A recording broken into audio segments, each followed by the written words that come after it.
So I know it doesn't look like it right now, but I'm only about 2 minutes of effort away from climbing into a made bed and getting 8 hours of comfortable sleep inside this Tesla.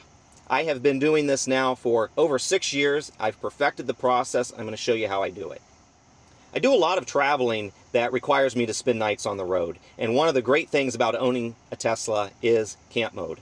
It's one of the biggest things that really shifted how I think about EV road trips. Camp mode gives me the freedom to change my plans on the fly. I can sleep comfortably right here in the car without needing a hotel and without paying for one. I've been doing this for over 6 years now. I got my first Tesla at the beginning of 2019. And since then, I've seen a lot of people come up with some pretty elaborate setups for sleeping in their Teslas. Air mattresses, kitchen drawers, string lights, all sorts of different things. And that's great if you're setting out to go camping and you want that kind of experience. But in my case, I need something that's practical. Plus, I don't want the clutter inside the car while I'm traveling. I don't want to have sheets and pillows and everything out where I can see it. I want it to look nice. I need something that is quick and simple and efficient, but still comfortable. When I get off the road at the end of the day, I'm tired. I don't want to spend 15, 30 minutes converting my car into a camper. I just want to get into bed. I don't want to think about having to build a bed. So I have figured out how to make this work. And in this video, I'm going to show you how I turn this car over in just a couple of minutes. I'm going to first show you in real time what it's like when I'm on the road and I stop for the night. And then I'm going to go back and show you how I set everything up ahead of time before I ever leave home. And I'll explain the logic behind that process and the setup. Now in my case, I always find a spot that I can back into. I like to do that from a safety standpoint. If somebody were to ever hit me in the middle of the night in a parking lot, I don't want to be in the part of the car that takes the impact. Once I'm stopped, I'll set camp mode around 70 degrees. I can always adjust that overnight if I need to. With the new Model Y, refreshed Model Y, this part's especially easy because I can just press these buttons to drop down the rear seats automatically. I'm going to get these window shades in place. These are available on Amazon from all kinds of Chinese sellers. They don't really require any clips. They fit pretty well. I preferred the ones that I had in my Model 3, but these have been working okay for now, and hopefully later on they will have some other ones that come out for the Model Y. Basically, these are just a little bit thicker and a little bit harder to fold, and so I haven't enjoyed them as much, but they work well, and they do keep all the light out. If you're unfamiliar with camp mode, it's simply a setting that will keep the climate control on for an extended period of time, even if you're in the car, so that you could, in fact, camp in the car. And not only does it keep the climate control on, it keeps all of the power on. So I can feed a white noise app through my phone, through the Bluetooth into the car, and that will go through the speakers in the car. I can charge my phones. Everything basically stays awake inside the car, and it stays that way until you turn it off. The rear window is the trickiest to cover. Sometimes I use clips to hold it in place, but lately I found that I can situate it without them in just one fewer step. And that really is it. I'm set for the night, and the reverse process gets me on the road in the morning.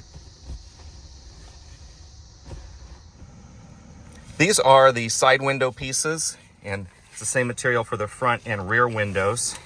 And they have a metal frame in them. I'm trying to do this one-handed as I hold the camera with the other, but these just pop in there. There's no clips to hold them in, and then later I'll go back and make sure that there's no light getting into any of these. I have one of those for each side window. You have the one for the front and the one for the back window. Roof shades. This is what they look like. They're pretty thin. This is what it is in place. I just took this first panel out for demonstration. You can see the shadow of my hand there. So this isn't real thick, but this is so heavily tinted that between this and this, you cannot see in the dark, and you cannot see light getting back out.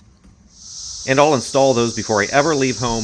They'll be there the entire trip, just like my bed. So for this bed, I use a 2.5, 3.5 inch piece of memory foam. It's a mattress topper for a full-size mattress. And it still has the original dimensions, although I trimmed the back here to get around the wheel wells. So I put a sheet down, I put the memory foam on top of that, and then I put a blanket down just to give it some added cushion, some added comfort. And then I put a flat sheet down it basically functions as my fitted sheet. And then I take a second sheet, and this is the sheet that I'll cover myself up with. and I'll just tuck everything in so that it's like a bed at home.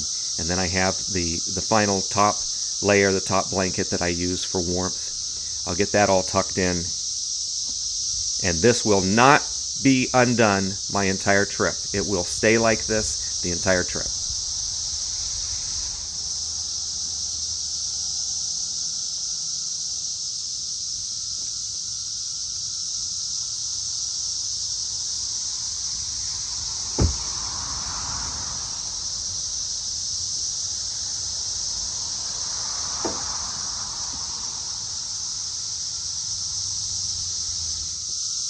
So yeah, when I stop, I put the seats down, I unroll the mattress into the car.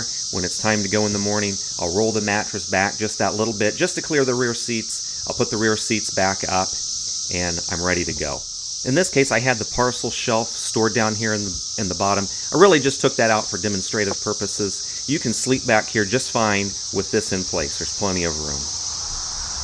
And while the mattress does take up some space back here, I still have some room here on top of the mattress for bags, and then I have all the room down here, plus the frunk.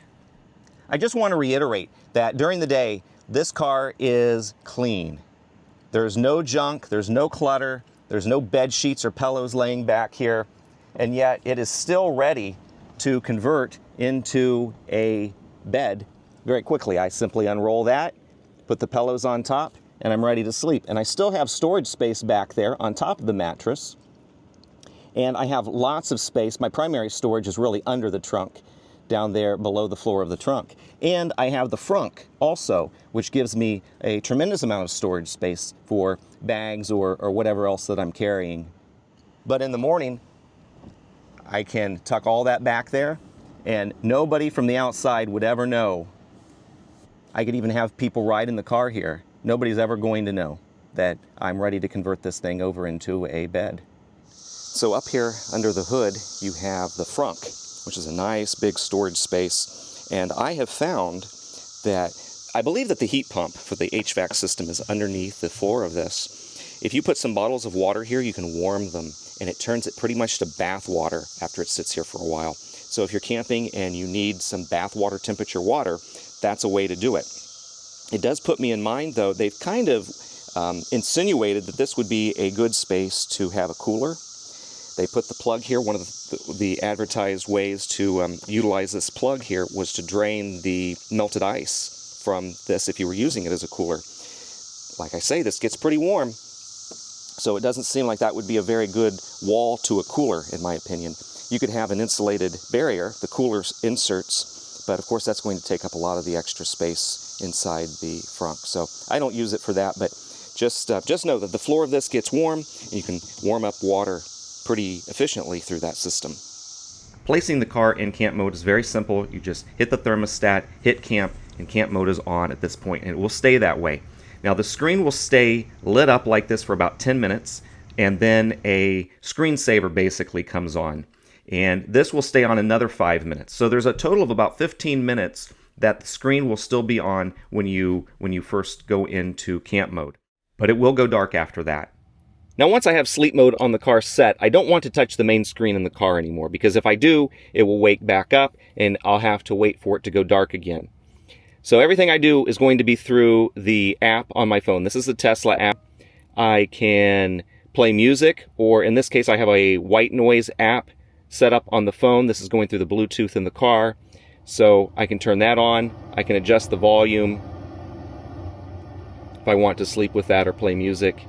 And then I can also adjust the temperature. So if I wake up in the middle of the night and I'm hot, I'll adjust the temperature through here, because I don't want to wake up that screen and have everything lit up in the middle of the night when all I really wanted to do was just quickly change the temperature by a degree or two.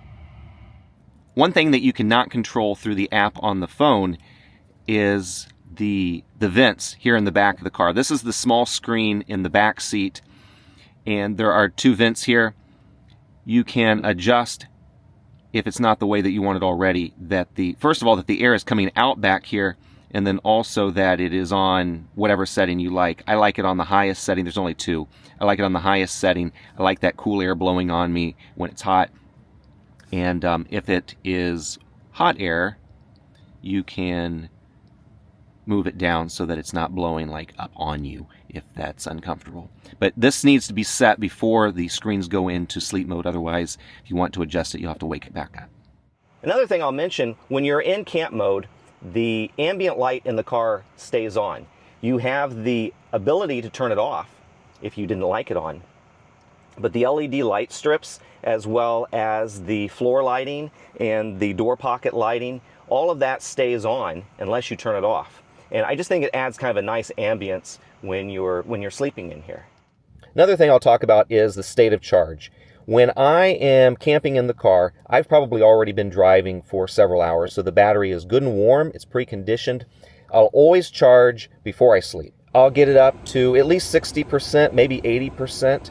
The car on camp mode only takes about 1.5% per hour. It depends on how warm or cold it is. Especially cold out, it could use a little bit more power, but 1.5% is a pretty good rule of thumb of how much energy the battery is going to take. So if I'm in the car for 8 hours on camp mode, I'm probably only going to use about 12% of the battery. If I was at 80%, I'm still going to be in the mid to high 60% range on the battery. That'll give me a couple hours or so of driving in the morning, get the battery temperature back up. Even if you had 20 or 30 minutes of driving, that's going to be enough time to get the battery warm, preconditioned before you try to charge. If you try to charge on that cold battery in the morning, as soon as you wake up, it's going to take forever to charge it. You're looking at maybe an hour instead of 15 minutes if the battery was warm. Now, I'm not creating this as a generic car camping video. This is specifically about how I make it work in a Tesla. So if you're looking for information on where to park overnight, or how to keep yourself clean, or general safety considerations, there's a lot of great van life and car camping channels that go really deep into those topics. I don't want to bog down this video with all of that. So what I will touch on, though, are a couple of safety considerations specific to the Tesla. One, this car is surrounded in cameras. So even if you have the window shades in place, you can hit the button on the screen and it's going to show you all the way around the car and give you an idea of what's going on out there. And second, if I'm parked somewhere with a public charger, I do not leave the car plugged in overnight if I am in it, if I'm sleeping in the car, unless I'm at a campsite that I've reserved. And that's because you cannot put a Tesla into gear while it's plugged in. And I don't want to, if I was ever in a position that I felt unsafe, I don't want to get out of the car and unplug it before I can go anywhere. I just want to be able to jump up here and go. And of course, I just want to make clear, you would never ever camp in a supercharger stall, even if you were unplugged. That would be absolutely awful etiquette, even in the middle of the night, absolutely unacceptable to block a supercharger spot. You have to find an appropriate, legal, safe spot, and those van life and car camping channels can certainly guide you on that. So that's my setup. It's simple and efficient, and it works really well for me. It saves me money and time, the hassles. I don't have to pay for a hotel. I don't have to book anything in advance. I'm not locked into reaching any specific place at a certain time. And I can have dinner with my family. I can leave the house at, say, 7 o'clock in the evening, drive 4 or 5 hours, sleep in the car. And by morning, I'm either already at my destination or at least a lot further down the road. And so then I don't feel like I wasted a hotel stay and those dollars just to get a few hours closer. And I did it in the comfort that the Tesla offers me. And so that flexibility helps me stretch the budget and get more out of each travel day. And the car isn't loaded down with junk. In the day, it's nice and clean. And nobody would ever know that there was a bed here ready to go. I would say that this setup certainly isn't for everybody. I'm just sharing the way that I do it. And maybe you can pull something from it. Maybe you can't. Maybe it doesn't work for you. If I only took 1 or 2 trips a year, I'd probably just book a hotel. If I wanted a slower, more relaxed experience, probably the same thing. If I were older or had mobility limitations, it might not be possible for me. But for how I travel with tight windows and quick trips and needing to maximize my time, this is the most efficient and flexible way that I have found to do it over the past 6 years of kind of experimenting with different things. You do have to pack on the light side. You can't fill the car up with junk and still expect to sleep in it, especially if you want to hide the clutter and have a nice clean interior during the day. You can't have your string lights and your 12-volt coffee maker. You just need to leave those at home. You don't need camping gadgets. You just need a clean, quiet, climate-controlled place to sleep.